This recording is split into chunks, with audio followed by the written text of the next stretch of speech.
Welcome. Hose war.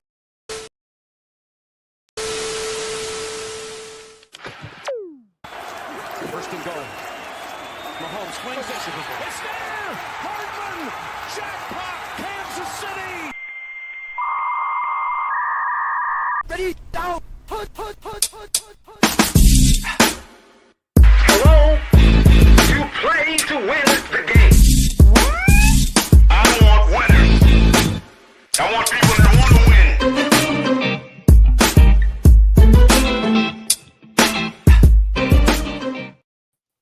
What's going on, everybody? Welcome in. It's the Playcall Sheet.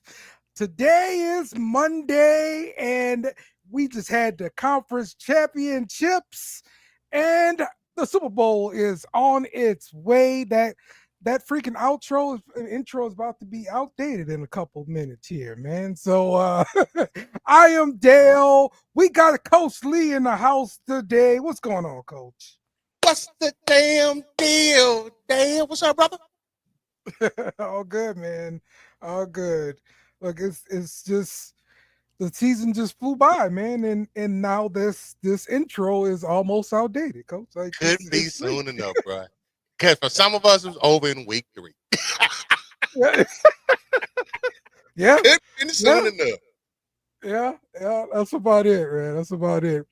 All right. So, look, last week was our first week of our King Cake giveaway contest. And if you didn't know, check this out. What is going on, people? It's your boy Chill Will. It's Mardi Gras season, y'all. And you know what that means. It's time for King Cake. STWF TV is giving away 2 King Cakes per week from Little J's Donut during Mardi Gras. All you have to do is subscribe to STWF TV on YouTube and comment on the STWF TV show. Comment the most and get put into a drawing. The names are randomly selected every week. That's right. Get a taste of Mardi Gras this year with Little J's King Cake, located in Harahan, Louisiana. Check them out on Facebook at Little J's Donuts or at littlejaysdonut.org. We'll be seeing you.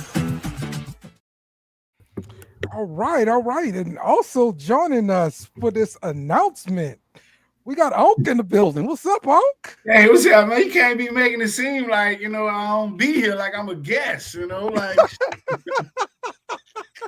I mean, tell me you hadn't been here without being here, Hey, man, look, that's it right there. That is What's it. up, Unc? Look, Unc in the building, man. What's up, Cole, baby? I've been gone too long. You got Dale got this trippy background. Yeah, we gotta keep people on their toes and everything like that, Yeah. But yes, we are here to announce our first King Cake giveaway and the contest here. And just like we said, we're giving away 2 King Cakes per week. You just got to comment on the Facebook post there, or comment on our many podcasts that we got on this network here. All right, you will get entered for a chance to win. So without further ado, let's take a look at our winners for this first week. Congratulations goes out to Renee Hammond and Ethel Forrester. Please reach out to us.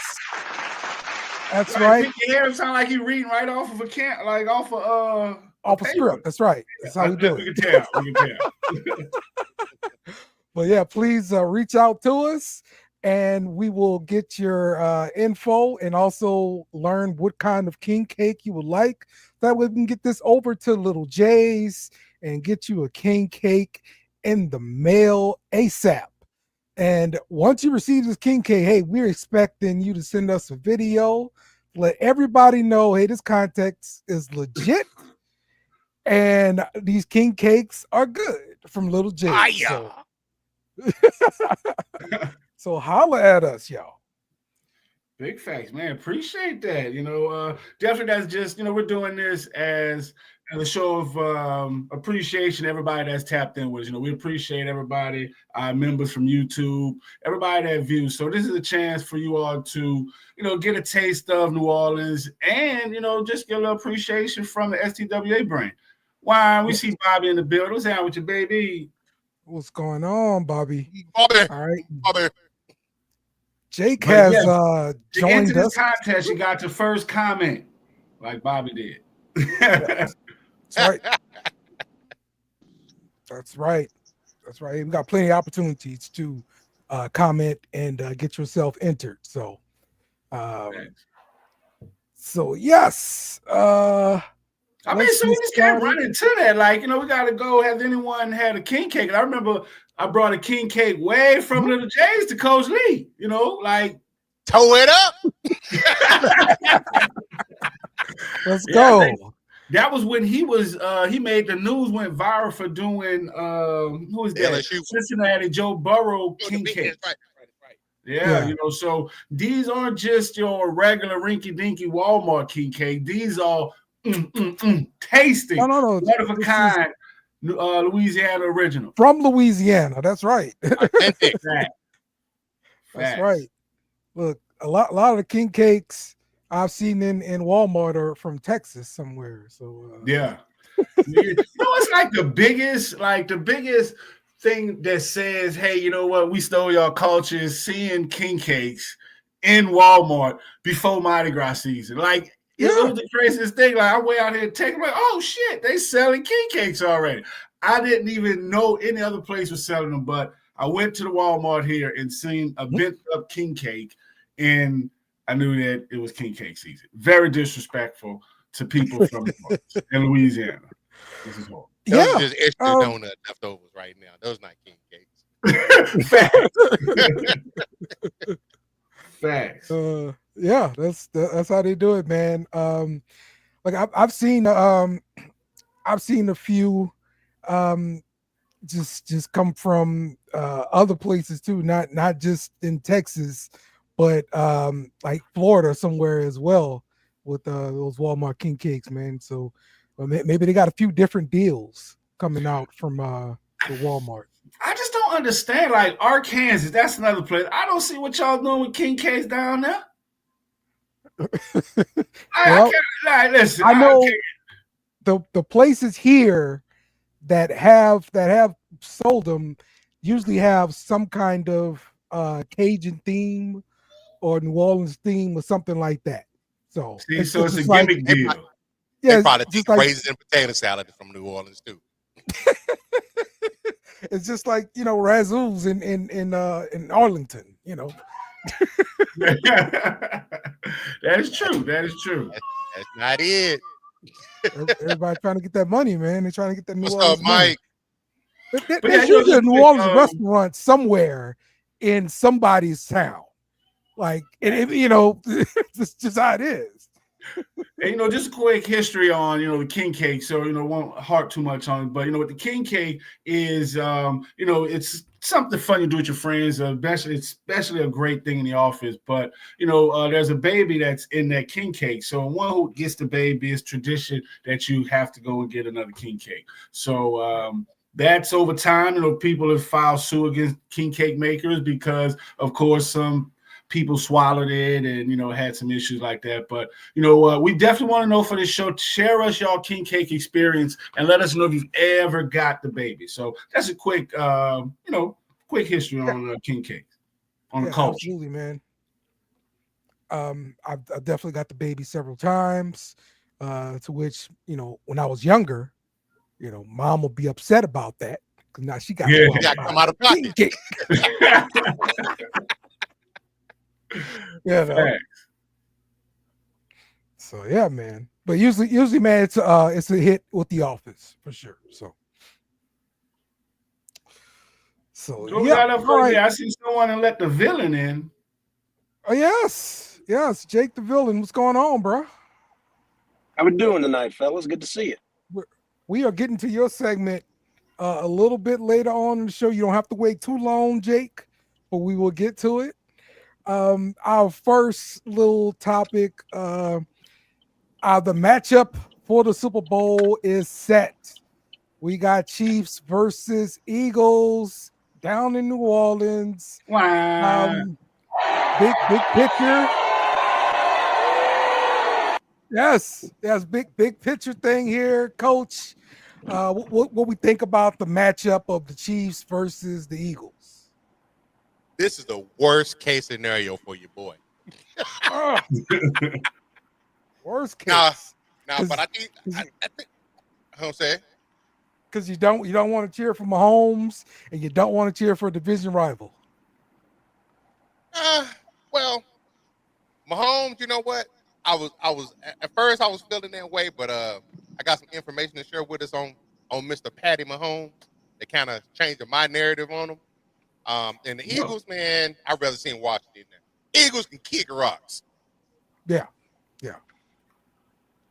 I understand. Man, you seem a little testy about that, Coach. You know why, Because well, first of all, the Eagles teams, the actual football team, nothing but respect for them. They do their thing. I've always had respect for them from afar. It's their fans, man. They make you not like them. Y'all are balling. Y'all are tearing up the NFC East, and they still insufferable. Like, give us our respect. You must respect our authority.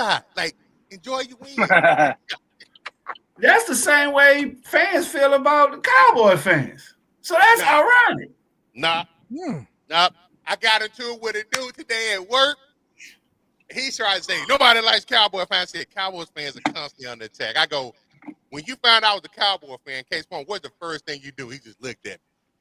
I said, what'd you do? Started talking shit. There you go. I ain't said nothing. When you started talking shit. Honestly, hey, Coach spoke some truth about this like a month or two ago. He said, the thing is, the at-home in Texas, Dallas Cowboys fans, we're all not that bad. It's everyone outside of Texas that are Cowboys fans that are the insufferable ones, and that's a damn fact. I know way too many people outside of Texas that are Dallas fans that are the absolute worst. Ain't never been here. I'm not talking about you, Tuke. You all right? Well, Tuke been here, so he good. Exactly.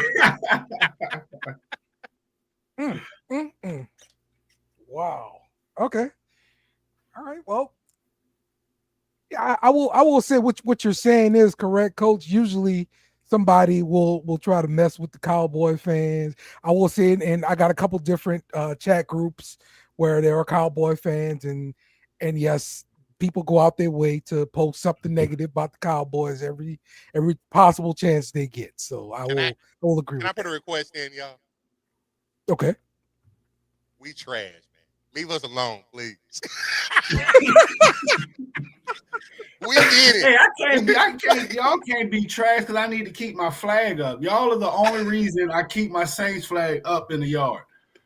So yeah, freaking. But you're absolutely right. But I mean, going back to this to this matchup, this is like I'm gonna tell you, my Super Bowl was definitely seeing watching Philly and the Commanders play while watching it with a Cowboy fan. So once again, you're under attack. So I have to just attack you right there just to prove the point. But this should be a good game because I mean, once again, it's Patty Mahomes and we get to see Andy Reid but I think it's gonna be an easy blowout win because I mean, like the Kansas City Chiefs, they have a history of beating Philly. They played them the last time for the Super Bowl and they lost 38-35.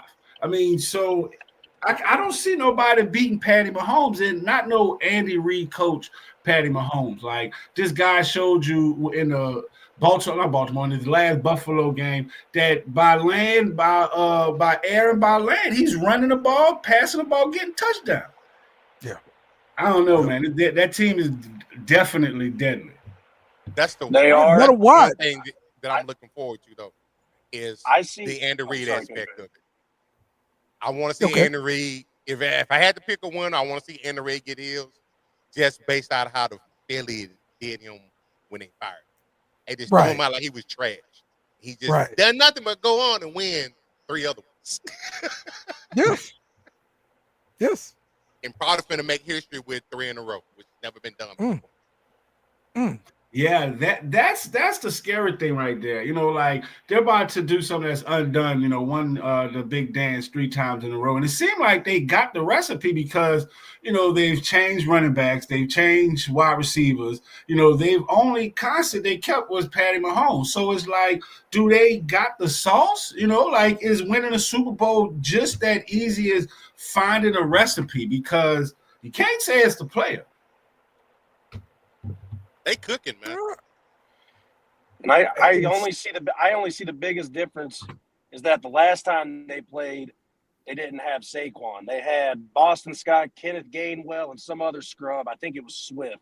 So now they got Saquon in the backfield. So there's a little bit different and definitely a lot more fear within that running game. But they had the same wide receivers. I think the defensive line's a lot more powerful. But Patrick, he could beat him over top because that Philly secondary has some suspect times during the games. So, but Philly's been good, number one, for a turnover defense, like they've always been for the past years. And to your point with Saquon, that guy's a beast. Like I can't take nothing against him. It's like, just give him the ball. He's called Mr. Hunt. Just give him the ball, let him do his thing. Yep. I think it'd be a lot easier for me to root for Philly if Jason Kelce was still there. Considering that he's not, kind of sucks. But I'm still going for Philly just because, hater in me and the Patriots fan in me. I don't want to see Patrick Mahomes or the Chiefs do anything close to what the Patriots can do. So, fly, Eagles, fly. Sorry, Coach. No, that's fine. Right, so, they played. What'd you say, Coach? That's why I'm cheering for him. For Philly? No, KC. I was like, wait, because they are this still recorded? Like, is an Eagles fan? I mean, a Cowboy fan cheering for an Eagles fan? Never. All right, Metal Watt. And I'm not a goat hopper like Will. I'm not going to jump over to Patrick Mahomes. I'm sticking with my goat, Tom Brady. Yep. Metal Watt, give me your thoughts on this matchup here in the Super Bowl. Oh, wait, hold on. Wait. So they played 6 times, and Kansas is up 1. They played 1 time. 11 times. Kansas is up 6 because they were 1 in the postseason. But, I just want to make that correction. Shit. Super Bowl, this what the Super Bowl is? Hey, it's what it is, man.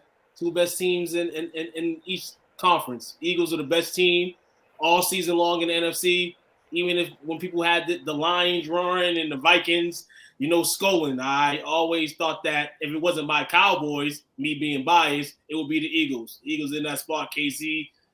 They're the Patriots, the Kansas City Patriots in the Super Bowl. My prediction on it is I want to see history. And, I wasn't going to root for Philly anyway, but it gives me extra notch because this is history right here, potentially for KC will winning 3 in a row. It's never been done. So I would like to see it. Can you, I don't know if I want that because you know how the freaking KC fans in our group are going to cut up? They might change our group color to red. What, all 3 of them? It's not a big deal. He come in kicking in. Right. It doesn't matter, all 3. They're going to multiply. That's the thing right there. They will unite. They'll gain some bandwagon folks for sure. What's the What do you think about this comment here? They over here though, man. I'm not gonna watch it. Just letting y'all y'all heads up. I will not be watching the Super Bowl for the 2nd straight year. So they said I'm not doing my job. Yes. Rooting for the Eagles is like rooting for Thanos or Lex Luthor. Technically, it would probably be rooting for Kansas City is that though, honestly. That's what I thought. They're the evil empire right now, the same way we were when we they're were the evil empire. So real quick, y'all. So just the dominance of Patty Mahomes. 11 playoff drives in the 4th quarter overtime and down by a score. What do you think his record is in those games? I can't answer. I'm cheating. I already know. Should be undefeated. What is it? 15-1? 7. Out of those 11, 7 number touchdowns, 4 of them game time field goals. 11 and 0 first down by penalty, based on the common perception that the refs help them out all the time. No penalty. Also, in the same exact scenarios, Tom Brady scored 5 out of the 11 times. And who else? No one else was even close, so it doesn't matter. I also want to just throw in that I thought that was a very fair officiated game other than the Josh Allen not first down. Other than that, I thought that it was a very well officiated game. I didn't see any questionable calls, honestly.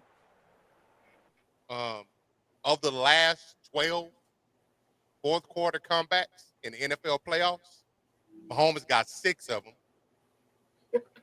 He's the only player with more than 5 in his playoff career. I'm sorry, take it back. Of the he's got 5. Scratch that. Montana's got 5. Mahomes has 6. Brady has 9.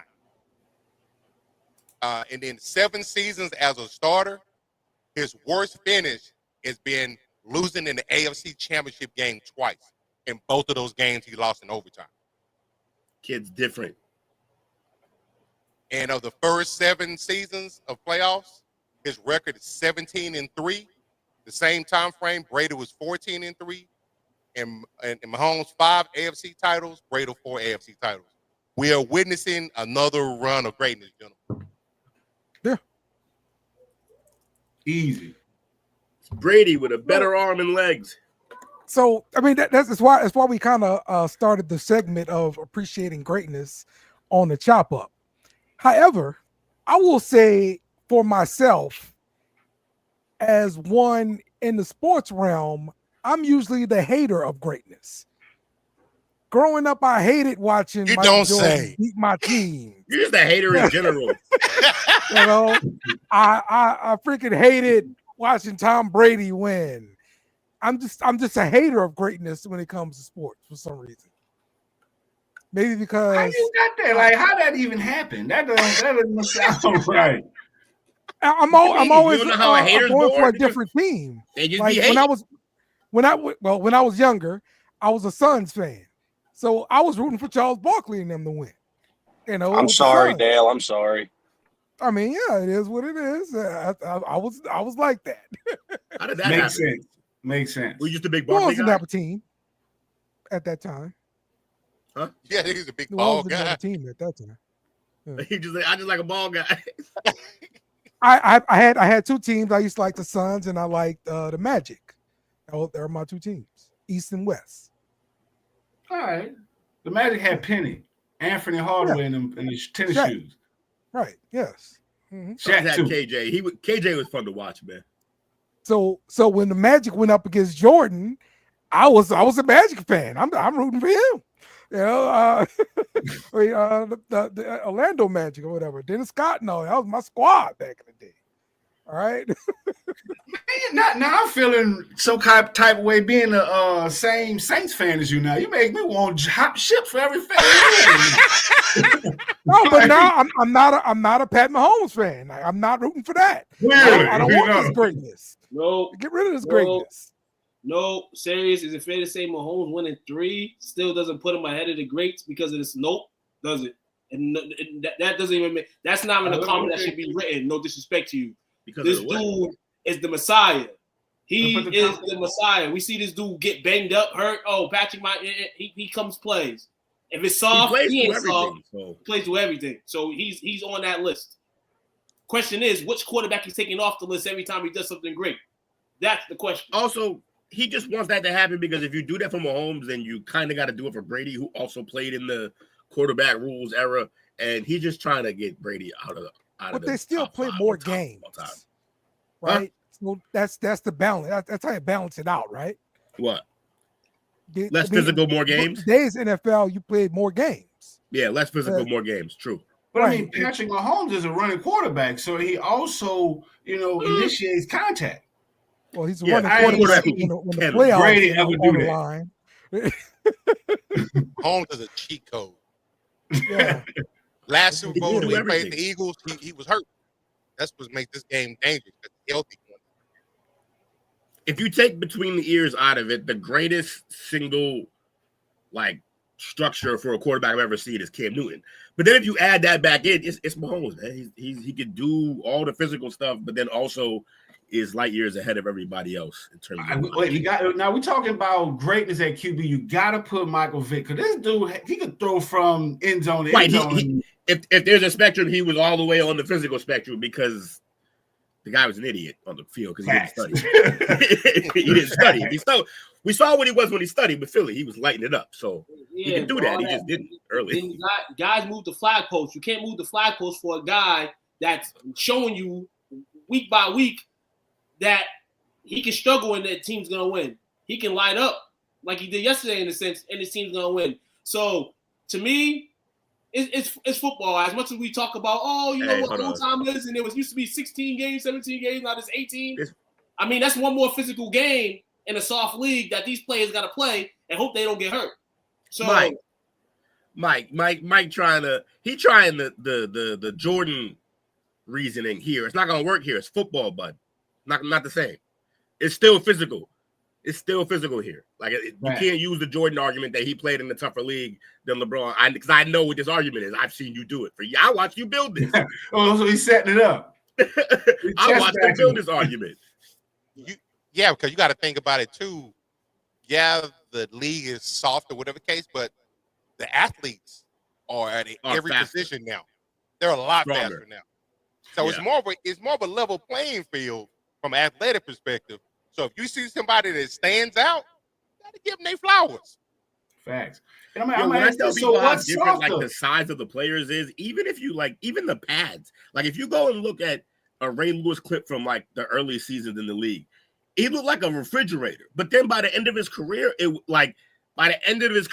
slimmed down, the pads were smaller, and he was just a lethal assassin moving way too fast.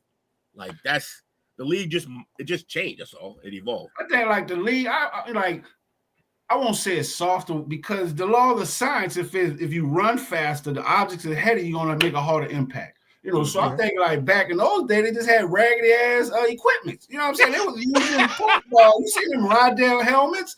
Like the sad was I was using them bitty sports. So with the exception of the dome condom they got on their helmet, that's the most softest shit I've seen. But I think I think it's just gotten fast, and I don't really think it's just soft. I think it's more protected. All right. Well, hey, as we all know, it's all about the money. So let's switch gears here and recap what happened with the national championship game with Ohio State beating Notre Dame. Let's see, Notre Dame was trailing 31-7, 2 touchdowns. And they scored 2 touchdowns and 2 2-point conversions to make it a 1-score game late in the fourth quarter. But Notre Dame's time was running out. And after stopping the Buckeyes on the first 2 plays, their timeouts, after using their timeouts, the Irish put Christian Gray in single coverage on Smith. We all knew that was a mistake. And Smith got behind Gray on the right sideline that set up the field goal that started the celebration and helped Ohio State cover an 8.5-point spread. Jake, it is your time to shine, sir. Talk to me. What a beautiful season. What a beautiful game. This team was outstanding. I might like this team more than the 2015 team. I'm not going to lie. This was a whole team effort. Everybody was driven. Everyone was there. The game plan was great. Ryan Day shut the haters down on that the final play. Including you. Yes. That final play that put the nail in the coffin. Will Howard, ice in his veins. Who knew that there was even ice in those veins? Stayed in the pocket for as long as he could. Jeremiah, can't play him one-on-one, got down the field. He whipped the ball down there. Jeremiah caught it, and like you said, it was off to the races celebrations. You heard Carmen, Ohio going off in the stands. Hang on, Sloop, he's all over. I mean, it was fantastic. You felt the pride of being from Ohio when they won that game. I love it. It's great. Yes, indeed. Yes, indeed. Was I supposed to go woo high? Some might call Will Howard a gunslinger. What? No, they wouldn't. Who would call him that? You just Somebody taught Dale this phrase, and then now he just fucking won't stop saying it forever. Like, what happened, man? You don't gotta abuse it. It's a new word. You don't gotta use it every time. Oh no. Hey, Dale, it's supposed to be word of the day, there's a quarterback that y'all want to turn water into wine that cannot turn water into wine. They can only do one thing, and I'm gonna call them gunslingers from now on. Water in the wine, man. He's just throwing to NFL receivers at every spot. And yours is MD 2020, so there's that. But hey, you know what the crazy thing is, though, Will? He could have been doing that all year, but you did not see Will Howard's accuracy, his timing, his patience until the playoffs. Again, you're right. He's throwing to NFL receivers, but it takes him to be able to make these throws and plays. I got to throw it in an area, and Smith's going to go get that. But it wasn't like always a general it was the 10 to 15 yard area. area. Tate, it was the Ennis, it was the G Scott. I mean, it was all of them. NFL guys. Look, we're not going to overdo it with Will Howard. I'm not. No. I'm not. It's just you saw something in him that made him possibly a 3rd round pick if he tears it up at the combine. That's all I'm saying. Sure. Career backup. Nah, he'll end up getting himself a chance. Okay. As long as his career highlights not tackling himself in the Texan game. He's a head case. He's a head case. Oh, this guy's kind of a nut too, though. Will Howard's kind of a crazy guy too. It's going to be the same thing we've talked about with Alabama and Georgia. You got so much talent around them that you really can't evaluate the quarterback skill set. There's no way to evaluate. He's throwing into NFL talent at every position. Not some, not one or two, every one of them pretty much. So it means whoever they got playing quarterback next year, it don't matter. Probably not. Well, actually, was a 5-star, and they were scared to put him in that time, wasn't it? So we'll see. No, that's what I said. I said that they didn't want to disrespect Devin Brown because he was the backup. He was the senior backup. Now he's transferring, so it's all saying no matter what. Okay. All right, so we talking about the Ohio quarterbacks, Ohio State quarterbacks? Yes, sir. Yep. Historically bad. Yes, thank you. That's what I was getting to. Ain't no QBs coming out of Ohio. The most notable one before that probably Bledsoe. Y'all remember Troy Smith? I remember. Yep. Hey, Troy was nice. He got some shit happened with him. He got real sick, and then we never saw him again. He supposed to start that year. Right. He almost died. Hey, Justin Fields still has a chance to do something. Sure. Yeah. He'll play some. He could be a starter for the Saints. Hell no.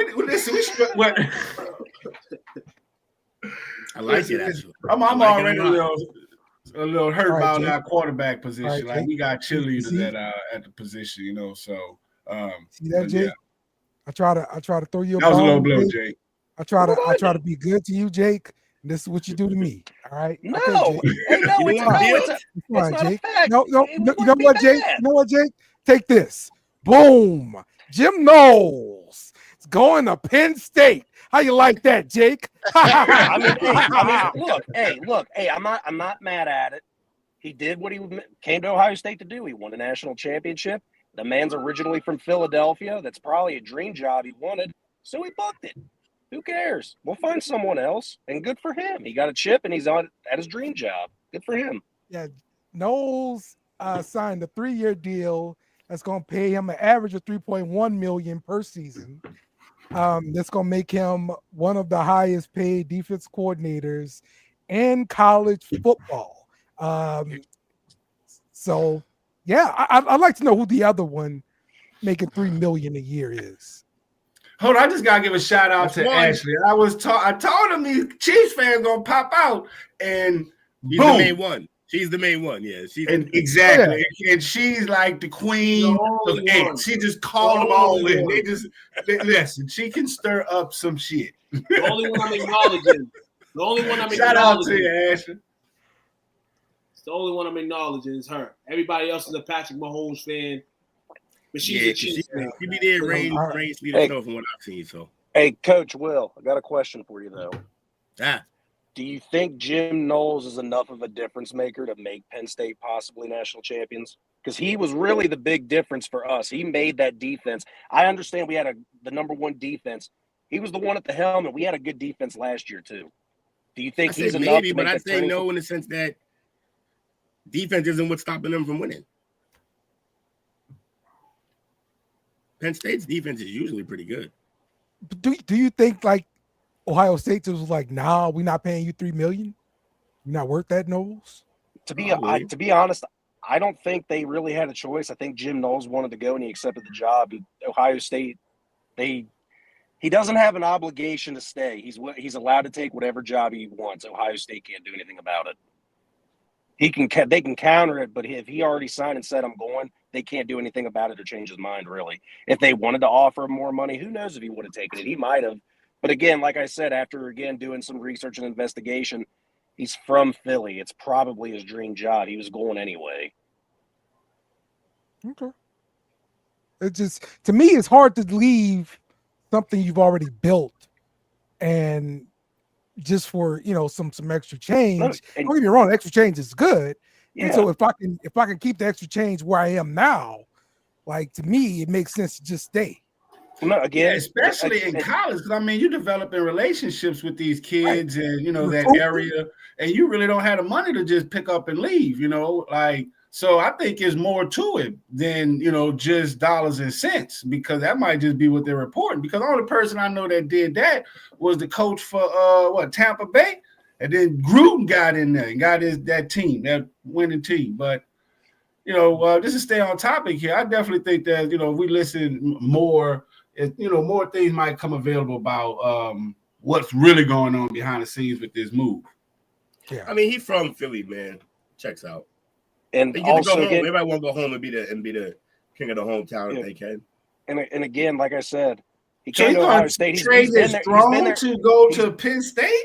It's not a bum school though. That's still a prestigious school, and he can bring it back to what it's supposed to be. Like, ain't that school, the Natty liner with that little white dude molesting them kids? Yeah, and that's what I'm saying. If you love a school, and the coach do something that do. What I'm saying is, if you love a school and you want to get it, that P in Penn State is for porn. That's what it's for. That is suspect. Talk about prestigious. Okay. Still Penn State, man. I can't laugh. I'm gonna cough. All right, clapping sound. No, again, Dale. The only response that I had towards it though is that he came to Ohio State and he accomplished what he wanted to do. He won the chip, so I mean he wants to move on. I would have understood if he would have took a head coaching spot, but James Franklin ain't leaving, so he's going to stay at what his strong suit is, and he is honestly either the best or definitely in the top 2 of defensive coordinators in college football right now, no doubt. Okay, there we go. All right, we'll see when that player pool isn't as big though. Tell him again, Will.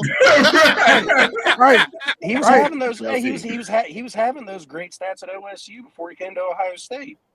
But I mean, if Penn State is willing to fork over $3 million a season, that's telling me, hey, we gonna buy some players too. Yeah. Buy some more players. What that mean? Everyone's going to do what Ohio State did. We spend $20 million, we get a chip. All right, let's start spending some money. That's what they thought. Penn State ain't no Ohio State. That's going to be a hard ass. Thank you, Wilk. I know we're one of a kind. Yeah. I mean, growing up in New Orleans, it was like the Sugar Bowl. It was in New Orleans. Y'all used to always be there. I always remember Ohio State. Like that was one that was always there. So. Yep. Hate to see the Charles grow up. There? Huh? Did Paterno ever win any ships for Penn State? He won one, but it was like back in the 70s, I think. Yeah. It was a long time ago. Yeah, so when you Google it, what does Wikipedia's page say? It don't say coach no more. I bet that. That's the damn show. I wasn't going to ride this because Will said he didn't want me to talk about the national championship and be proud of it, so I put up the picture anyway. All right, cool. Good on you, Jake. Don't blame it on me. You said the shit, not me. He won 2 national championships. Okay. 82 and 86. Oh, I was alive for those. See, Coach, I told you the 80s weren't no good. PSU had that fluke game against Miami where Testaverde had 4 INTs.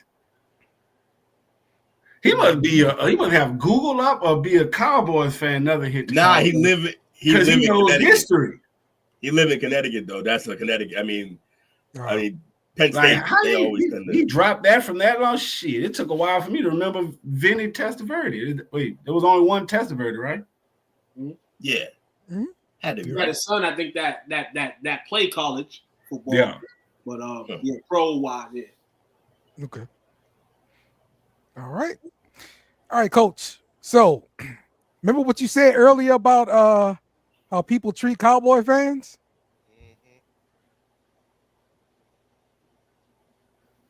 Sure. The Cowboys hired Shotty here, Brian Schottenheimer, and the quote from his press conference, Schottenheimer says he believes the Cowboys can win quickly. So, hearing that from your coach, how do you feel, Coach? Not if Jerry and Heathfield there. Hell no.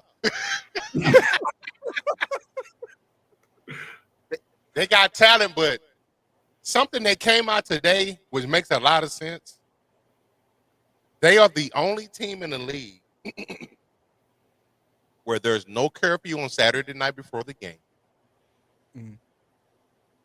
And they don't have any meetings the day before the game. It makes a lot of sense what we see on game day out there now. And they're saying that it's mostly driven by the culture there, and it's kind of like whatever new coach comes in there, it's kind of the way we do it. You need to fall in line. That would never have flown with Bill Parcells. That never would have flown with Jimmy Johnson. And that's why it's been 29 years in captain. And they were talking about this drought, and I mean drought.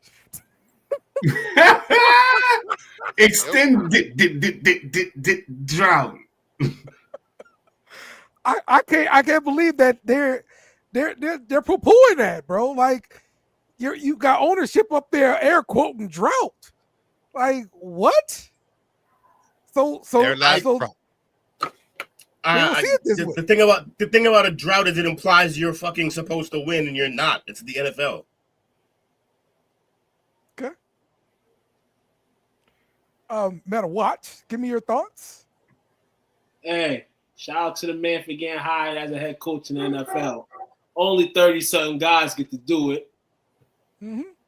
Cowboys fans are gonna think a different way, but I'm gonna keep a C average in my mind. I'm gonna say cool hire. Let's see what he can bring when the regular season starts. Simple as that. I mean, anybody calling Jerry Jones a douche or a koosh or a moosh, yeah, go ahead. But he's still the GM of his team, and this is the guy right here. Cowboys fans can go sit in the sack and say our season's over. Go ahead, but not me until it is over. That's all I can be. That's how I can be as a fan right now. I gotta see what happens next year. The season this year ended the worst way it could. Now, if this season ends the way last year did, then you'll hear me talking in loud and sad or whatever the case is, mad. But right now, it is what it is, man. Let's get the offseason through, draft drain through. Let's get through training camp. Let's see what this team is in September. Ain't no way he winning no 10 games, man. Hey, we like Will said, I'm gonna hit off Will. It's the NFL, bro. We don't know shit. I'm gonna ask you this: so, are y'all rebuilding? Because Brian, this coach, he's a new head coach. This is his first time being a head coach. Yeah. So, would y'all say y'all rebuilding? Because I got some clips and those are people that was at the press conference, and they said it was just filled with Jerry Jones defending the fact that he hired him and that he's good with the offense. That's a spin. He's selling it to the loyal fans. Oh, he's selling it. I just feel like the world's always talking about the Cowboys, you know, and like I said, No, the world's not. It's always the fans. We had tons of injuries last year that riddled the season. Guys started coming back. Though the season was over, we made effort. The mental was there. I picture if we had the guys that we supposed to have. That's why I'm like, let's see what this year holds. But I mean, what move did he make? I mean, because like, all right, Dak got hurt and then Cooper Rush got in, which proved to be not a good substitute. And then after Cooper Rush, who y'all had at quarterback? Like, honestly, no. Honestly, I feel like there was a lot of we did this, but we should have did this. And then, for instance, when they made Rico Dow the guy, they were doubting that. They wanted Zeke or Dalvin Cook to be the guy. You know what I'm saying? Like, there was doubt. Cooper Rush, honestly, there was doubt. How are we going to play the playbook and all that? But they played the playbook to how Cooper can do it and kind of in the sense of made it better than what it was with that. And he did some things. I mean, he's not a guy that's 100% a starting QB, but he did what he did. The defense was hurt the whole season, and when you've seen the defense come back in strength, you've seen some things.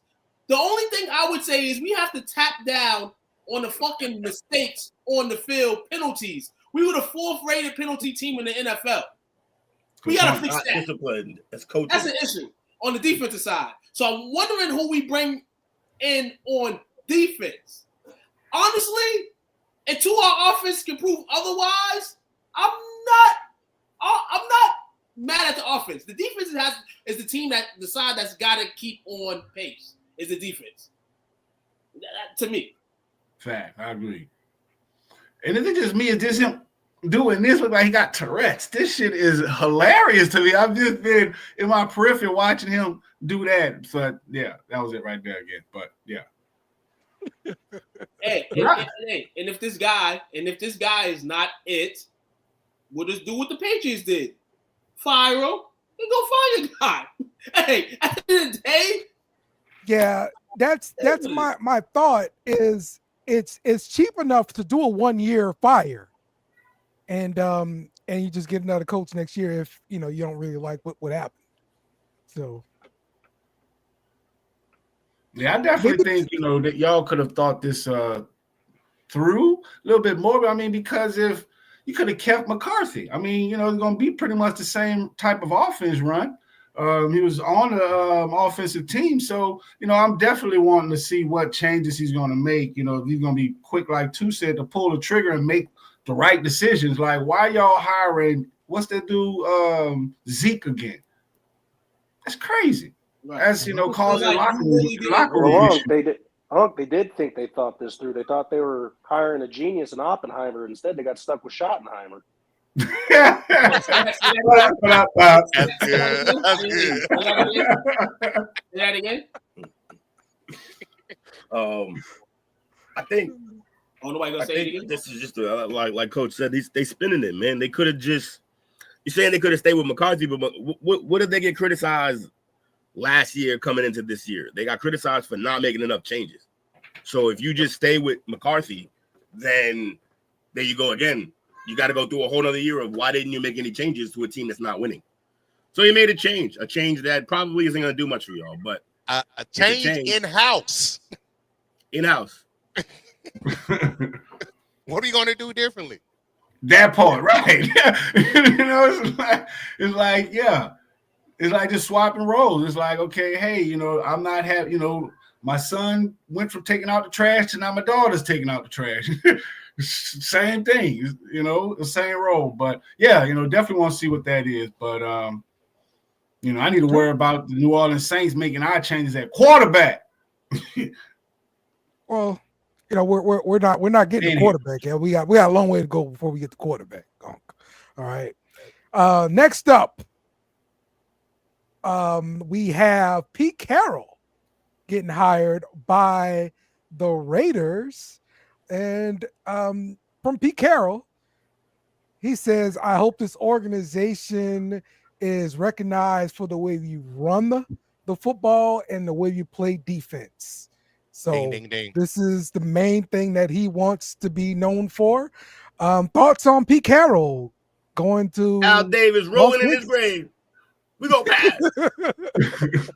How the hell he gonna say the team known for running when he should have ran the ball in the dang Super Bowl instead of pass? Wow. Okay. That's a damn oxymoron. Seriously though, that is kind of weird to come in and be like, "Yo, we're gonna run the ball." You notoriously didn't run the ball, actually. Right. I like this hire though. Okay. I like this hire for the reason of, and I think Brady. It was reported that Brady was heavily involved in this decision. This is what the fourth coach in the last 3 or 4 years. They've been running through some coaches.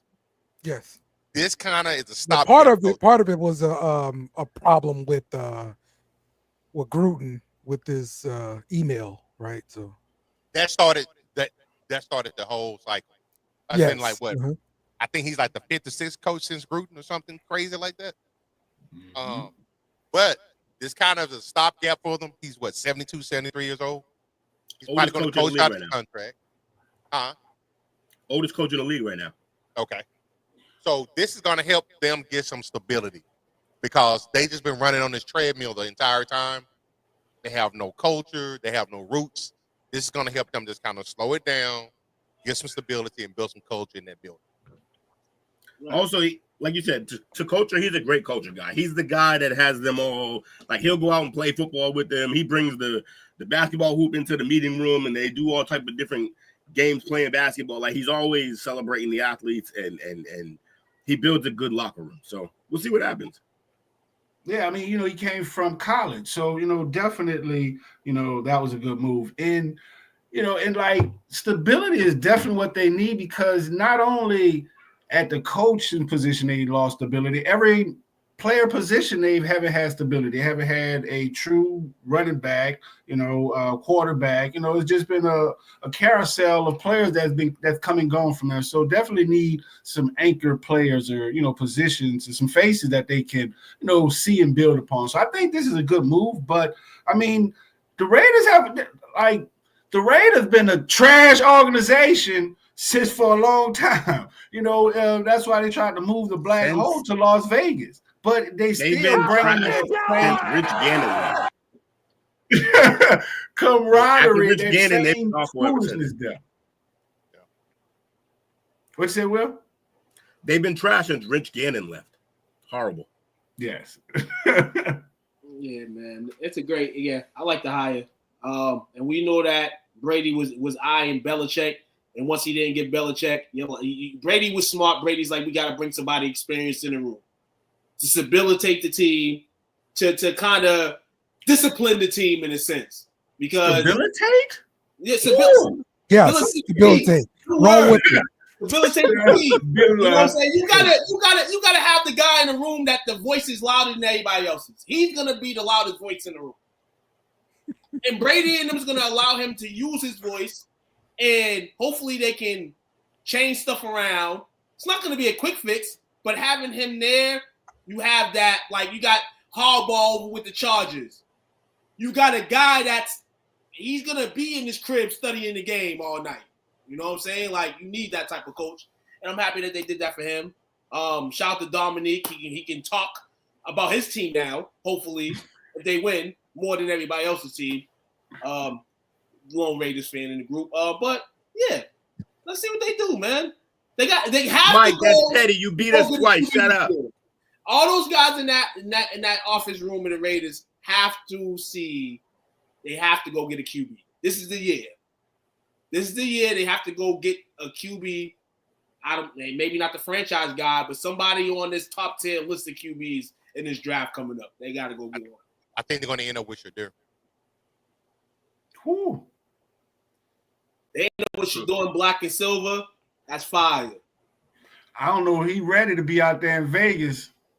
Well, I mean, he's always had that light, so I mean, he probably can handle it. But, whew, that's a big ass.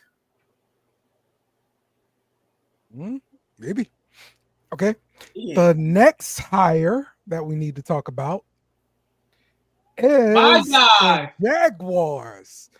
The Buccaneers offensive coordinator Liam Cohen agreed to be the Jacksonville Jaguars coach one day after agreeing to stay on in Tampa. A deal would have made him the highest NFL coordinator, but instead he leaves for Jacksonville. Good on you, bro. Get the hell out of Tampa. Listen here. Can we talk about it? Can we talk about this whole whirlwind the last 2 weeks of how this played down? Dude ghosted the Buccaneers phone calls. Said that he was at a doctor's appointment for his son. Oh. Yeah. And ghosted him and then took the job. Ghosted him and then took the job. I like it. So, in this case, yeah, you got the Jaguars job. Shout out to you, brother. But if this Jaguars job don't go how you like it, man, you're going to be Josh McDaniels.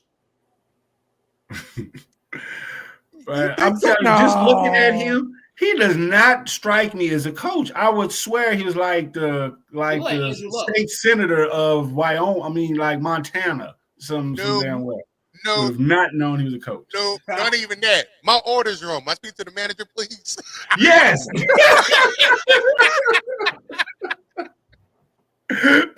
Yes.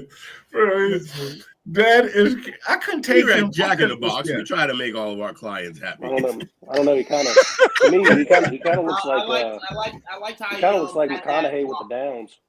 I like how you had that Buccaneers offense rocking this year. Kept them up.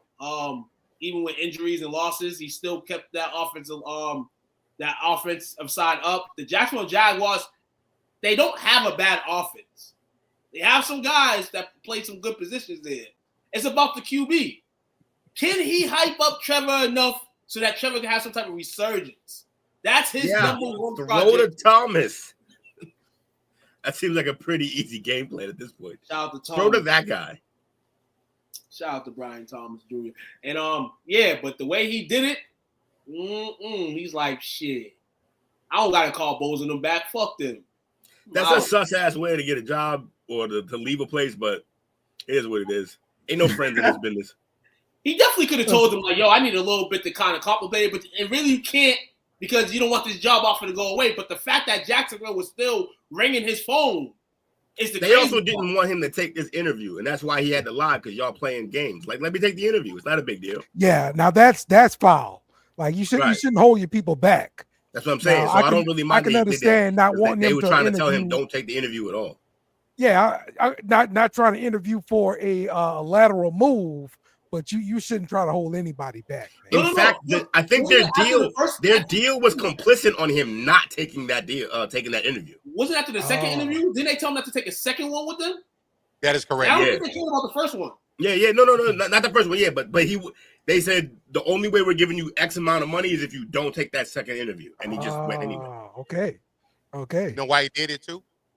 This came on the heels after they finally fired the GM that was toxic there. Yeah. Yes. Once he left, I think that's when he was like, you know what? I'm genuinely interested now.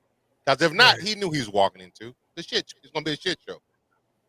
Yeah, that GM was terrible. AEW. King Charles mixed with Opie. That's rough. You talking about the GM out in Jacksonville? Yeah. Oh, didn't they have a coach from college that was touching the women? You talking about Urban Meyer? Yeah. Yeah, he was just sitting on the bar. Well, he was just sitting on the bar. That's all he did. Yeah. Was it? That's Mr. Hide the Bodies right there. That's my guy. Covering up mad shit. Urban, man. All right. Yeah, and that GM is also the same GM that ran off Harbaugh and what's the guy before Harbaugh that was in San Francisco? Singletary. Okay.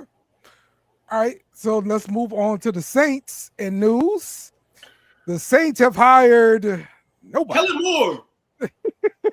It's gonna be Kellen Moore. The Saints are flying to Philadelphia tonight to interview Kellen Moore for the head coaching job. Also, Brian what Hill has here. happened as a result of not having a head coach, a lot of your people get poached, and the Bengals have hired Mike Hodges, the linebackers coach, for the same role. The Titans are finalizing a deal to make Dave Zayler their assistant GM, and he spent the last season with the Saints. And the Seahawks are hiring the Saints offensive coordinator Clint Kubiak as their offensive coordinator. So That's a good hire. those are all the things happening in New Orleans. I hope they don't hire Kellen Moore. I'm not looking forward to that. Like, he not ready for being a head coach. How you know? Go ahead. I ain't ready to hear these Cowboy fans tell us once again, well, you know, that's our coach, huh? We had that shit with Sean Payton.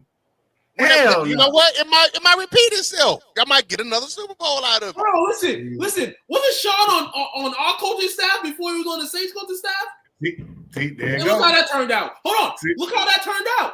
I know, that's what I'm talking about. And we heard that all season when we had a winning season. And when we wanted to give him back to y'all when we was They was losing, deflecting. y'all ain't They want it back. They was deflecting. You know why they were deflecting? In reality, they was like, damn, you're winning with our toys. Bro, see, exactly. That's what I'm saying. No, Yes, but I'm not we going were. to be like that. No, I'm not going to be like that. We know some of the things that Kellen Moore does as the offensive as an OC. It's kind of like, damn, you're doing that, but at least you know he gonna try to get y'all some dubs. He gonna try to pass that ball 40 million times. He gonna try to run that football. He gonna try to do that. You know what I'm saying? So Right. it's not a bad hire. The Saints need that shit. The Saints need their adrenaline. They need points on the board. I don't know who the QB gonna be, but yeah. Look at this. Kellen Moore, as offense coordinator, he's had some pretty prolific offenses.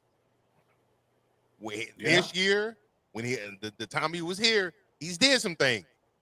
Schottenheimer, not so much. Right. So You know y'all, what I'm saying? But this is the kicker right here. And this is what was the crazy. This is how I knew that Mickey Loomis must have like some, you know, they must have did some fentanyl or did some capers or must be screwing the who that is, the Benson family. Because he's still there. Yeah, exactly. He hitting Gale. Exactly. That was so nicely put. He said, he's like, I'm teaching to a class. Okay, kids, so today we're going to talk about Loomis hitting the sheets with Gale. He fucking her. Yeah, he fucking her. But yeah, as long as Loomis there, you know, he's over that. He's always going to be a holdback for the team. So I've been telling y'all all season, Mickey Loomis is a made man. He's never getting fired in New Orleans until he wants to retire. And that's the deal. He's in the will. He's in the will, bro. And that's why did you just accept the salary cap, huh? You just move on to things that you can't control. Like, you just move on. Hey, just like That's Shotty. fair. Just like Shotty, right? You move on, right? All right, Shotty the damn coach. I've already moved on. We're gonna win 4 games next year. I'm already content. That's what I'm saying, coach. I told you it's the plan for Arch. man, A 2-year plan. Listen, Yep. hold on. Might be the Full plan for 2-year Arch on this plan. side. Might be the plan for Arch on the Saints side, man. That's what I'm saying. That's possible too. we need it. I just don't think the Cowboys will be that bad to have a top 3-4 pick in this draft next year. Really, That's too? just my opinion. That's just my opinion. Yeah. Based on what? I'm curious. Based on what we got. We got those scrubs, bro. Stop that shit. We ain't no scrubs, bro. Dude, we have 25 free agents that we're losing. 3 of them are starters. Who's the starters? Golston, pretty much a starter. Osi, he ain't coming back because we ain't gonna pay him what he's supposed to get. Okay. We need new shit. I've been telling you this. We need new shit. I like that. Quick pivot. We need new shit.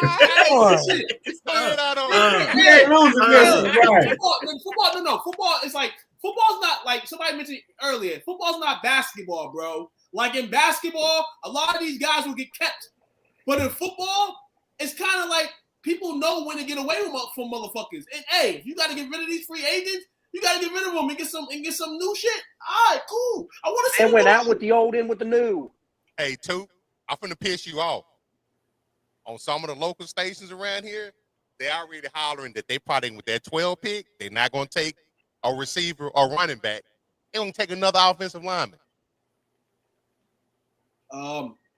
Shit. I mean, you want to protect your guy. You want to protect your guy, but like Toot said, man, you got to get a receiver at least. Man. But they got DeMarcus Lawrence. He's a unrestricted free agent. Just a couple names. You said Brandon Cooks, Zeke. You know him. Rico Dowdle. How you pronounce his name? Trey Lance, Cooper Rush. So that means you got to find another backup quarterback, a starting running back, and a backup running back. Nah, Rico stay. Rico stay. Rico? Yeah. Boy, y'all just gave Rico clout. He playing the market to get some money. He just was the running back. Rico. Somebody pay Rico. And if they do, and it ain't gonna be us. Hey, I'm gonna be real like this. If they sign Rico, if somebody else signs Rico, then we might go Detroit Lions in the first round and go choose a running back. Like I asked earlier, are y'all rebuilding this year? If we keep Rico, if we keep Rico, then I can see that offensive lineman shit happening, coach. If we keep Rico, I can see them drafting an offensive lineman. Though I want a receiver, I can see them drafting the OC if Rico and them can't come to some type of, So I appreciate you.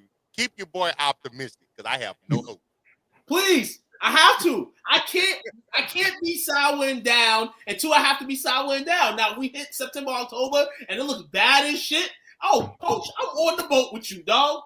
On the boat. Yeah, see, probably at that point what I need to see, but with what happened last year, I'm gonna give my Cowboys the benefit of the doubt. Everybody's team on here is a lot better position. The Saints, they probably get the better head coach. Hey, watch it, Bobby. Cut the shit. And the Patriots out of this. They're rebuilding, but they're heading upwards. They got a lot of young talent. We don't have a quarterback. Y'all still got Dak. What? You call that a good thing? I mean, that's a consistent thing. That's the thing that came from last year. We try. Listen, we don't want our whole team. Trash the whole team. They have a quarterback, but is he really the guy? And because he's being paid like more than the guy. Yes. The only thing consistent about Dak is that his ankle hurts. Yeah, he's injury prone now, and he gets $60 million a year. Yep. Not even Timo. Just by being a Dallas Cowboys quarterback. So how much you think Rico gonna get? They're gonna try to give him $3 million. He's in the running back market. He gonna go to another team. Go where? Somewhere he unrestricted. He was the starting quarterback. He was the starting running back for the Cowboys. That's all he needed enough on his resume. We'll see. He'll be a Cowboy. All right. He'll be a Cowboy.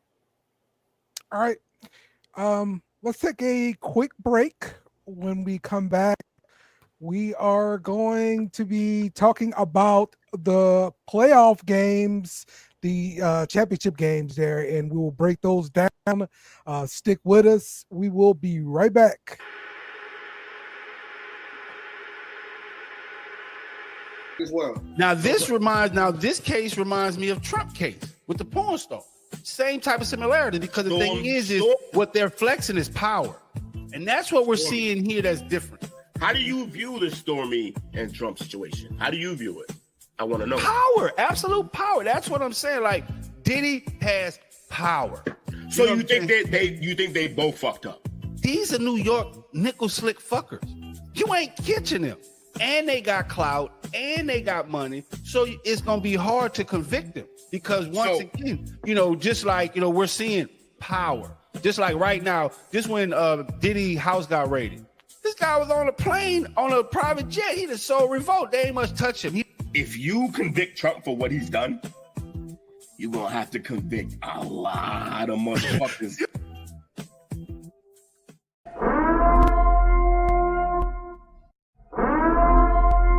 This is an emergency message. Stop what you're doing and hit the like button. Also comment and subscribe. Thank you. We now return you to your program. We are back with the play call sheet.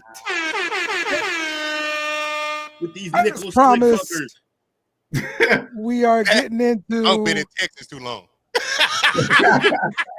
getting into our overreactions about the NFC and AFC championship games. We're starting off with the Commanders going down to the Eagles, 55-23. Coach, this was your division here on primetime display here. Talk to me about this game. Man, all I got to say is we talked about the resurgence of the running backs. This guy right here is the mascot for that. He's showing what a balanced running attack can do for you. He's a difference maker at that position. Every time he touches the ball, he's a threat. And that's why I knew when he went, the worst thing that could have happened from everybody else's perspective is him going to the Eagles, who traditionally has a great offensive line. They got a mobile quarterback and probably top 5 receiving core. Him just getting plugged into there, it's no surprise that they're in the Super Bowl. We mentioned in the offseason that they had that mob money and they were signing somebody new every day. They were grouping their team every day. They're like Super Bowl bust over here. And exactly what it is. They came into this game. And I said it last week on a parlay perspective. I said, we know what's going to happen in this game. It's going to be the end of the season demise for the Commanders. AJ and Hurts were going to connect. And Hurts was going to play like he played yesterday. I noted that. And it happened. And Saquon was Saquon, and they didn't need much booster. They didn't need a late drive. They didn't need Jalen to throw in the middle. They didn't need all that. Jalen came in looking like Nino Brown to the game. I sent y'all the post. He was ready. He had the iced tea on. He was ready, man. The Eagles are ready. Shout out to the Commanders, though. They got there, but I would have been fucking rolling over in my grave, and I ain't got one yet. If they would have made the Super Bowl, I would have been heated as hell. Shout out to the Eagles for doing that. Okay. Jake? I'm gonna take a stab at this, but These so scored 3 times, though. One of those plays was 60 yards, so, he still made the big plays. 118 yards and lost 30 of them. Yes, indeed. Okay. Let's talk about the Commanders. Like, where does this leave the Commanders? They well overachieved what they were supposed to do this year. Yeah, you got to build on top of that. Just keep building on that. Cap room. You got money in the cap this season. Let's see who wants to come over and play with you guys, and continue to keep the ball rolling. Hopefully Dan Quinn can keep on coaching great football. They keep Cliff. He's shown this year that after 15 plays he can be effective. Maybe not in yesterday's game, but yeah, for the most part he did that this season. And this is what this showed me. I've been saying it for 2 years, 3 years. The NFC East is the best division in football, and it just got proved yesterday once again. In the chip. And it also proved that all Dallas former coaching staff is better than the current coaching staff because that was crazy. Like Dan Quinn, former coach for the Cowboys, and you seen Kellen Moore, former coach, but. That was a good game. I like the fact that, Washington Commanders, they went from what the fuck? They built a really good team. They got a really good recipe with that Jaden Daniels, that rookie quarterback, and that was impressive. His entire season was impressive, but yeah, I like both teams. Go Tigers. All I got to say to the Commanders is draft some corners. Yeah.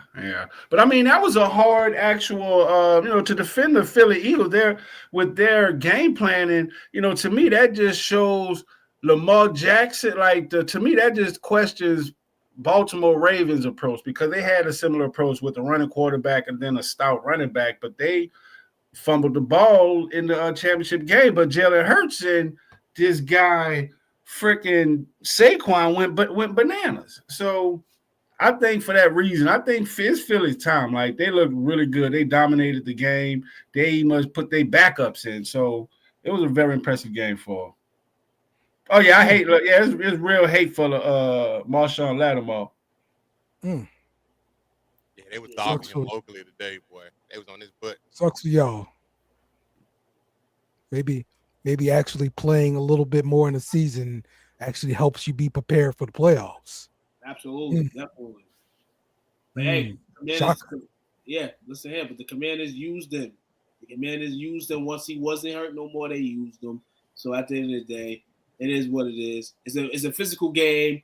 I would have rather him come in. I like that he came in with the intensity he came in. Didn't help him, but I like that he came in with that intensity, figuring it's the NFC Championship game, and we know we're going to be hostile already. Two rivals. You're playing in Philly. That crowd's crazy. Gilly the Kid over here dancing like Jackson Mahomes.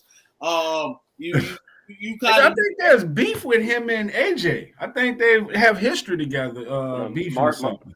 Yeah, Lattimore thought A.J. Brown was Mike Evans. I think he got confused. He thought A.J. Brown was always. That's what he thought. He thought A.J. Brown was still reading that book. A.J. Brown yesterday was not reading that book at all. He tossed that book. All this conversation about this game, and nobody gonna talk about the number one unit on the field, which is that Eagles offensive line, man. That's the best offensive line in football. And they showed it again. They dominate. That's gonna be the main problem for the Chiefs. How to get pressure on that defense. On that offensive line. I don't know how you do it. The tush push. Hurts me back there making sandwiches for everybody. This is her second Super Bowl. You see when they put Will Shipley in and he went for like 50 yards himself? Yeah. Untouched. Hurts made history too. He is the first, how do they say it? He's the first quarterback in 19 years that returned to the Super Bowl on the rookie contract. Yep, that's crazy. Yeah. Since the implementation of the salary cap. They say Ben didn't do that because I know he got the early one. The next one, he might have already been on the next contract. Yeah, he's on the second contract. He went his rookie year. Yeah, same with Russ. Huh? That's wild. Okay. Commanders will be fine next year. They're gonna have a good team. They played on borrowed money this year.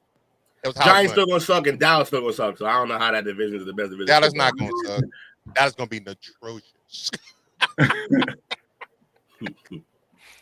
All right, our next matchup, the Buffalo Bills lose to the Kansas City Chiefs 32-29. This one came down to the wire. Good game overall here. Will, tell me about this game here, bro. What did you think? There's a couple calls people got up in arms about. First down, the one with Josh Allen getting the first down or not. I think they just called it bad in the moment, and it's hard to reverse because the replay doesn't give you much. Oh man, I saw this crap in the UFL. Like, they got this technology where it's like 6 different cameras, and they can go to this screen and they show the ball move, and then boom, it stops. Wherever the referee blow the whistle. Is that eagle eye shit that they were talking about that they did at one point that we were supposed to have by now, but it took like a half an hour every time I made a call? It's technology, yeah. It took too damn long. Yeah. UFL's using this right now. There we go. About to have a freaking Super Bowl and millions and billions of dollars online, and I can't get my damn bet right. Sucks for you. NFL rigged. They want that. I'm gonna say screw all this camera bullshit. Just take the chains out on the field like the old days. It was the easiest way to do it. That wouldn't have helped here. What the hell no, Jake? The chains. No, it would have helped because if you remember when the play ended, the judge on the far side of the field was on the first down side of the ball, and the other guy was running up just on the line, maybe slightly over. That's so what I'm saying. They had the right thing. So in your scenario, nothing would change because that's the problem. They had two guys competing, and the on the field call was no. The dudes with the damn chains are calling the crap, whatever they call it. That's the damn problem. They just need to put a chip in the ball, but that Chip in problem the is ball that technology took too damn long. When you blow the whistle, bam, that crap stops. Let's go to the cameras and see where the damn ball was, and let's put it there. That's it. Would you rather be Sean Kipp? Would you rather be Sean Kipp and Gary Payton, or Stockton and Malone? Asking you guys a question. I want you to answer it. Would you rather have the? Huh? I thought you were about to talk about Sean Kemp. They both ain't win. No. They both ain't win. You're absolutely right. Yeah. But Josh Allen's is motherfucking Karl Malone and John Stockton type shit because he can't get a win in the AFC Championship game against the Chiefs. He can't. Right. And he's not to blame for this game fully. It's a team game. So yes, some of it falls on him. But not all of it falls on him. But some of it falls on him because of the repeated offense of not beating the team that you're supposed to beat to get over the hump. See, I don't like the narrative of somebody deserves blame because there was a loss. Absolutely. Yes. Coaches deserve the blame. There was two times you scored touchdowns. You went for two, and you didn't hit none of them. None of them. Damn it, Bobby. Hold on. He recovered footballs yesterday, but he had 3 fumbles. He recovered them 3, but he had 3 fumbles. He recovered them, but they were fumbles. All right. But that was not a turnover. Possession. We don't really care about that. Right. I mean, that was not a possession, turnover. whatever. It's mental. It's mental. When you're playing a team like the Chiefs, it's like playing the Patriots in the 2000s. It's mental. Once they got in your head, they're in your head. It doesn't matter if you didn't have no picks yesterday. You was in a situation where you had to try to go win the game, and it didn't happen. Okay. I mean, I'm like, who's saying that Josh Allen got cheated, right? But I think, because I had went to sleep, I had an old man nap, but at some point I seen a recap, and I think they showed Patrick Mahomes driving down the field. Yeah. Didn't he drive down the field? That happened. Josh Allen didn't do nothing about that. Thank you. That's all I'm saying. He can't play defense.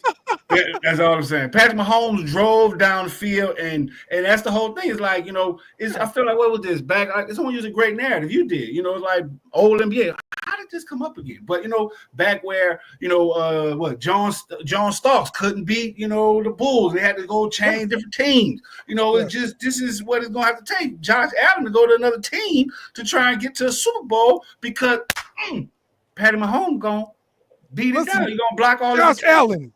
We don't have Patrick Mahomes in our division. Bring your ass to New Orleans. Yes, we can definitely use Josh Allen at the same. Hey, it's the Bills' fault ultimately in all, though, as an organization. Because they had that man. They had number 15. And they traded him. You got to give him more than Shakir in the Understandable. Shout out to the Bills for staying afloat this year when people thought they would demise a little bit because of what happened. But in the sense fact that they made it this far, though, tells me they were right. You trade. They could do good enough. But you have But your window. But there's a window, Dale. We always talk about the window. There's always the window. And you wasted the first. You wasted the first shot in this window because you didn't get him enough on offense. Okay, so here's the rebuttal. You got the Saints, all right, who pushing everything they got into the future for pushing to win during this window. Now you got people like Coach over there. Oh, y'all window closed like 20 years ago. You shouldn't have been doing that. You shouldn't have been. You're Mickey Loomis. And this is what you're for now. Yeah, but one extra weapon isn't kicking the can down like y'all have. Like, it's not the same thing. I get what you mean, but like y'all just he sipped the water. Bills could have had Patrick Mahomes. Bills could have had Patrick Mahomes, and his Buffalo sadness would have been over. They would have had a championship if they had Patrick Mahomes, but they decided. I think the Bills front office is literally.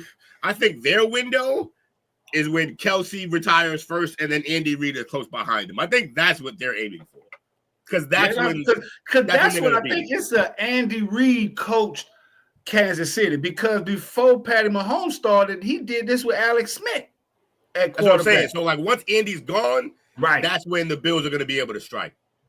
They got that number. Some teams just have your number. Peyton Manning was dominating everyone in the NFL until the Patriots every year. Every year. It just wasn't what it was. Like, also something that we always mention when we mention the Chiefs is the referees, they side with them a lot. And so you notice coming into the game, you're not going to get all the calls. Right. So you can't leave just like in boxing, you can't leave it up to the refs. You can't leave it up to the refs. You can't. You gotta score. And like I said, they had chances. Totally different, but okay. They had chances to keep the game at a normal pace and probably wouldn't have been down through with the Buckner field goal late. They missed two 2-point conversions instead of just going for the score. Okay.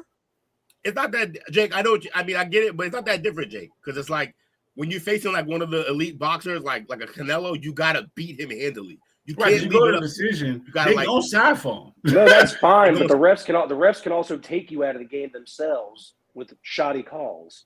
They don't do that in boxing. I would no. Yes, they will. If he get a headbutt and they don't call that headbutt, shit. Or allowing someone to tie up or not allowing them to tie up. Yeah, you could definitely take somebody out of a game in boxing. 100%. But like I said earlier, though, I thought that it was a decently officiated game. Kansas City's defense got called up penalties quite a few times that game. I didn't see any favoritism my own self point of view. I wasn't, again, like I said, I wasn't too fond of that 4th and inches call. But other than that, the refs really didn't play a factor in that game yesterday. Buffalo just got outplayed. That's the whole thing. That's the point. It's like, because at the end of the game, Patty Mahomes drove down and won the game.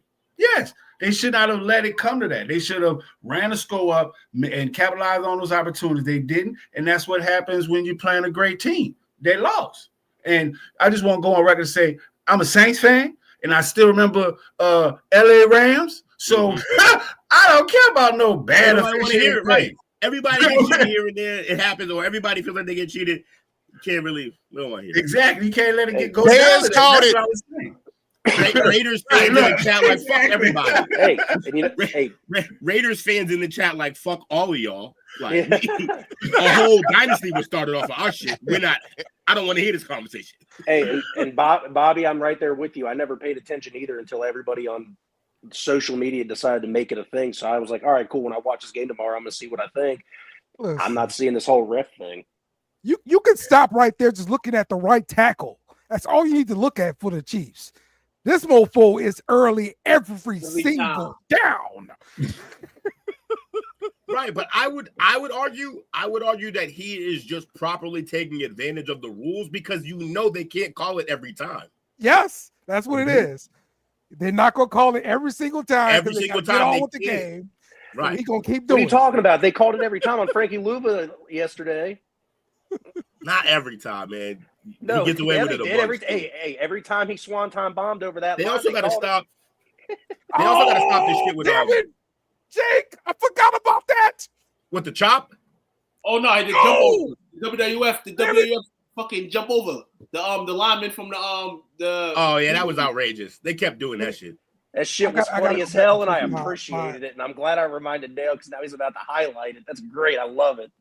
Yeah, that shit was funny, but that's definitely going to be something that's going to be talked about this offseason in regards to that. Like, how do you stop a play like that? Obviously, that man couldn't do what he did yesterday. Well, no, he thought in his brain, he was like, I got to figure out some way to stop this because they're getting away with this every single time. This rugby play, they're getting away with this rugby play every single time. No, look, it's real easy because when he did it the first time, they were obviously going to try to hold the clock as long as they could.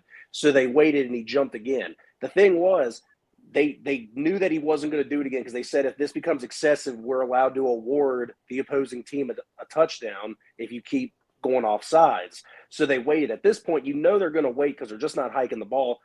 Watch the play clock and then jump. But instead, another player on the team jumped offside or got encroachment again, and they said, again, I want to say we can award a score because it wasn't Luva again. They didn't do it, and then they finally did and got the touchdown anyway. But no, that Luva kept jumping over the center, and it was the funniest shit. At that point, we trying to go. Everybody trying to go home. We trying to go to the crib. We ain't got no time for this shit.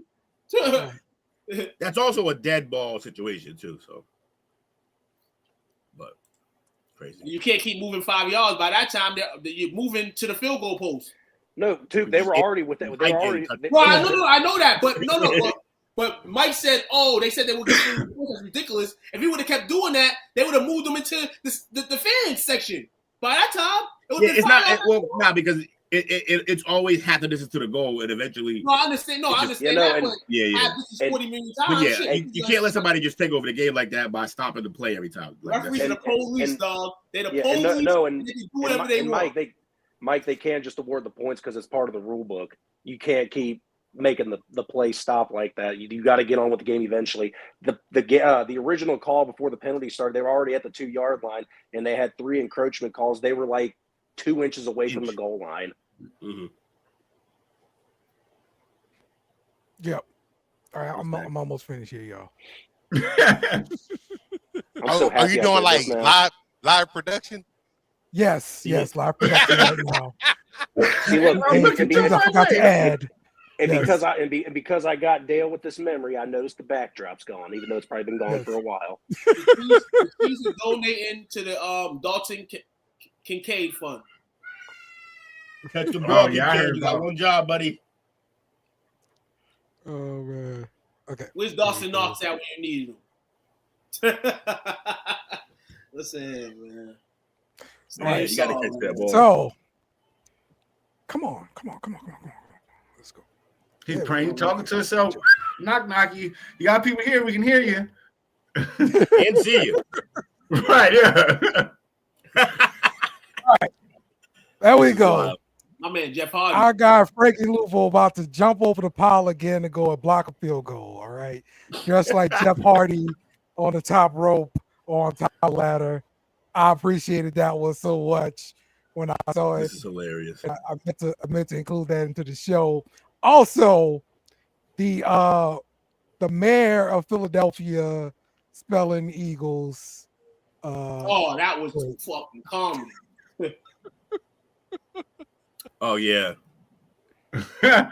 if it ever loads to my computer running real slow. That's as Philly as it could be.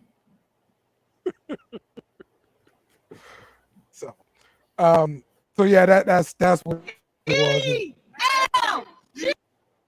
Yeah, my computer. That sound about right, Philly. Yeah. It's like she got the wrong color green on and everything. That like South Philly. My homies in Philly were jumping off poles, Rey Mysterio style. They do all that yes. shit in the game. Yes. They said they didn't have to grease the poles this time, though. Yeah. Oh, they were behaving for the most part. Oh yeah, the best. But if they win a bowl, it's gonna get gross. If they win the Super Bowl, that shit about to be crazy. Yeah, it's gonna get greasy steak and cheese, both gross. You don't need to be able to spell to be the mayor of Philadelphia. There you go. It's a good thing. That's a long city name. So. That's gonna be our group photo right there. I am just too outdone. And then she got the hand up too. Like, let me show you something. That is just horrible. I want to teach her. Where's my chalkboard? Like, damn. God damn. Yeah, how do you go to work the next day? Like, yeah, fucking fuck that one up, guess. Yeah, no more press conference, press release, press nothing. Like, damn. Hold on, they gave her no script. Oh, she got a script. Is that a piece of paper that she had? It's Eagles. If you can't spell Eagle without a script, get the fuck out of the office. Hey. Come on now. All right. So there we go. That's the end of our little bracket there to end up in New Orleans, Kansas City versus Philadelphia. Yeah, we'll see what happens. And hopefully what I'd like to do is have another Super Bowl extravaganza like we did last year and get every personality that we can possibly get onto the podcast and do a big show. So hopefully we get that together. Without that chance, Philly fans wouldn't know how to spell. Bunch of dumb fake New York wannabes. Holy shit. Try area. There we go. All right, and to wrap up the show, the finale of Hard Knocks.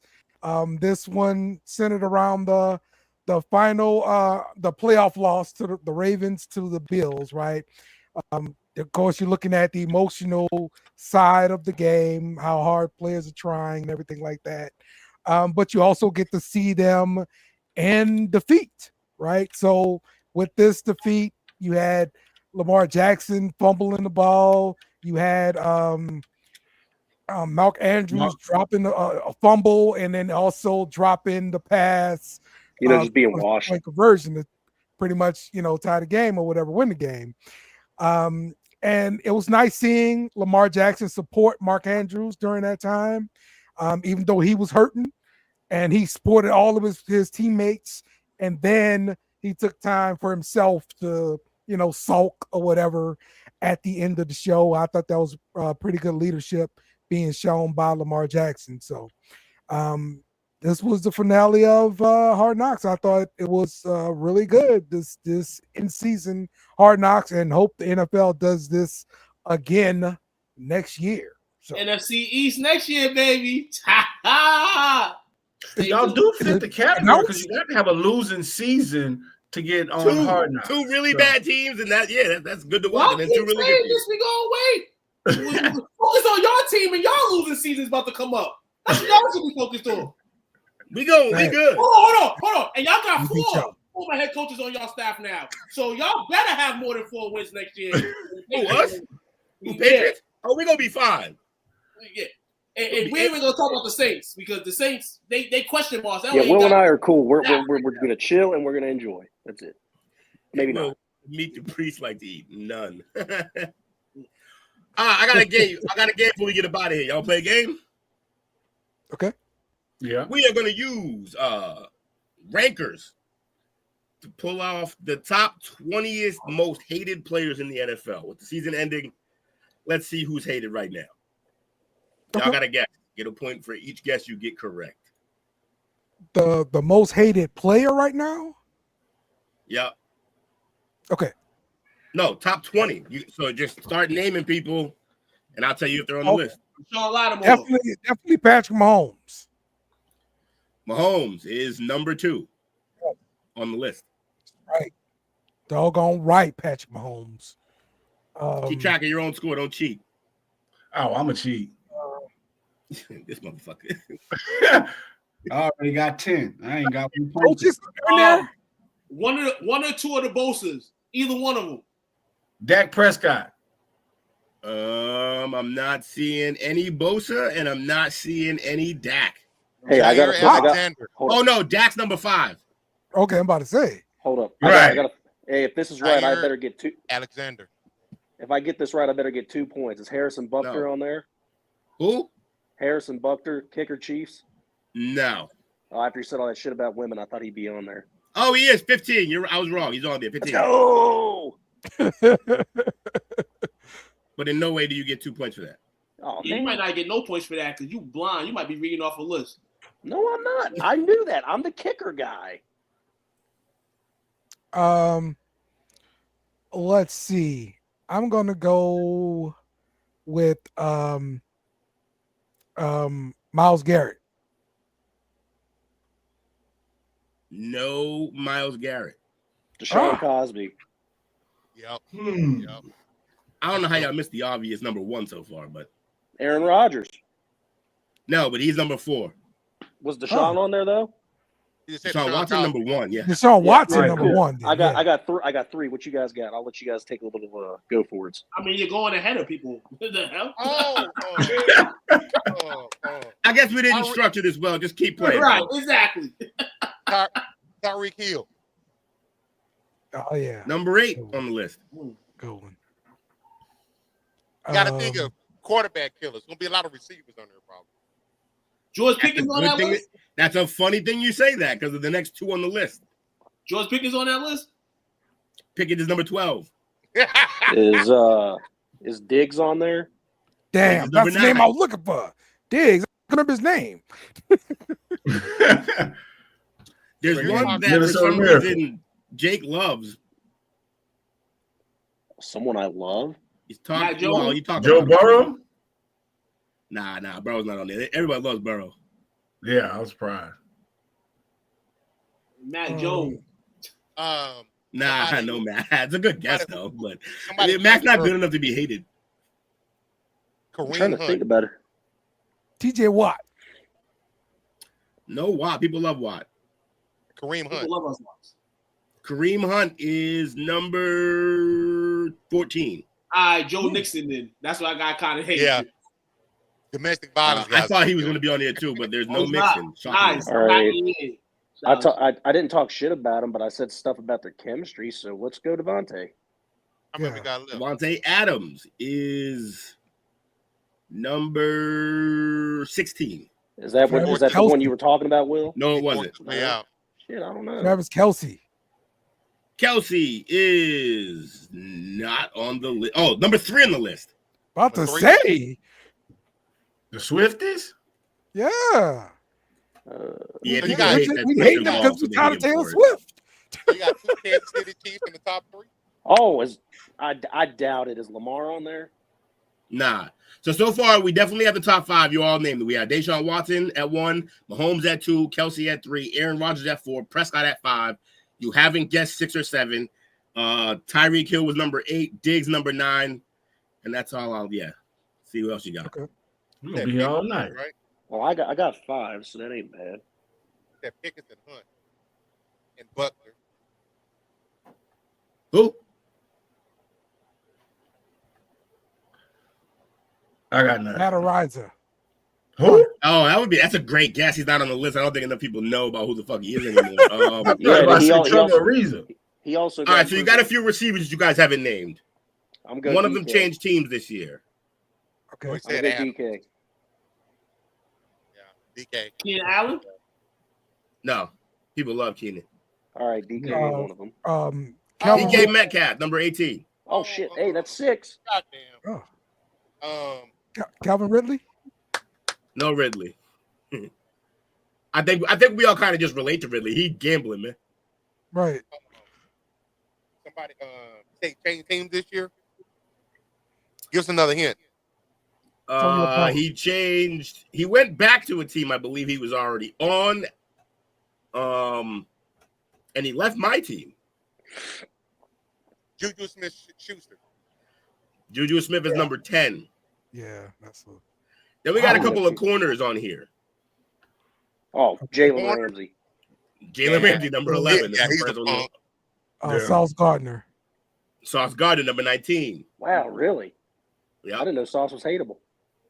Are you kidding me? The guy calls himself Sauce. Right. Right. Super fucking hateable. How many we got left? All right, we have a quarterback. Anthony Rich. Quarterback. Yeah. Oh, we wait, have two no. quarterbacks left. Russell Goldie. Wilson. Russell Wilson. Russell was Wilson. one. Yes. I mean, Russell Wilson was number 12.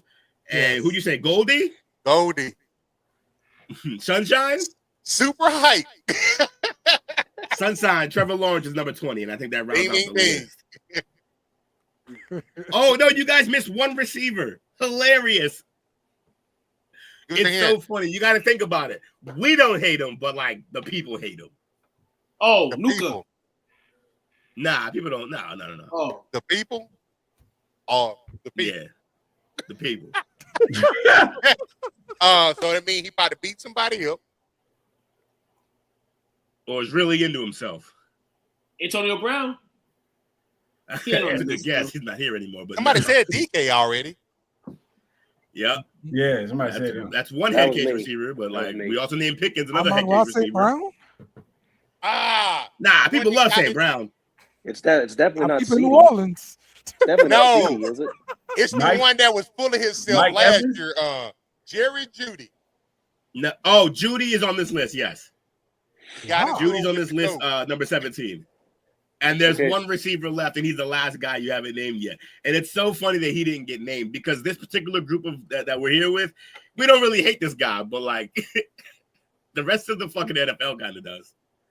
Oh, fuck. CeeDee Lamb? No. I want to see. I got a name, but I don't think he played this year. Odell? There it is. Oh, I didn't think he played this year. Shout out to Bobby. Bobby said that earlier. Shout out to Bobby. Odell.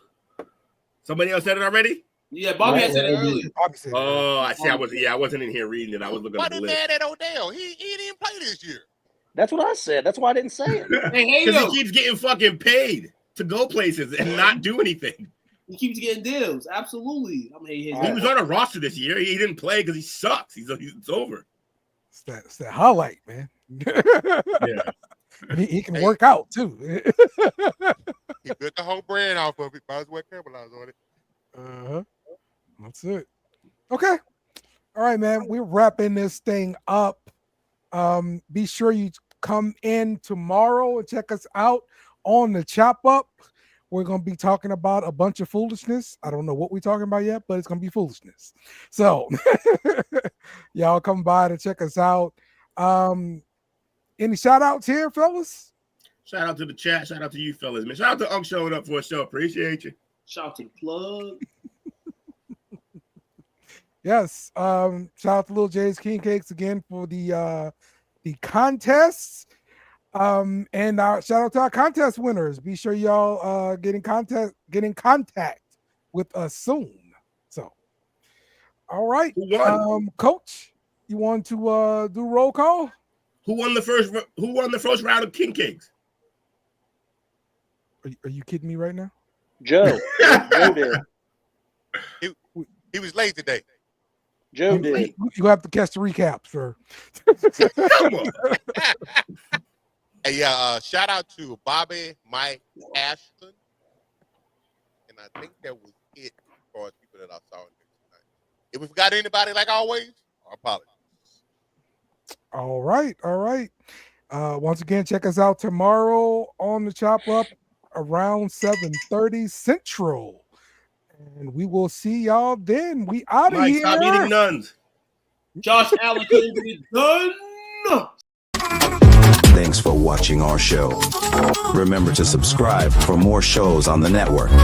Smash the like button, share, and comment.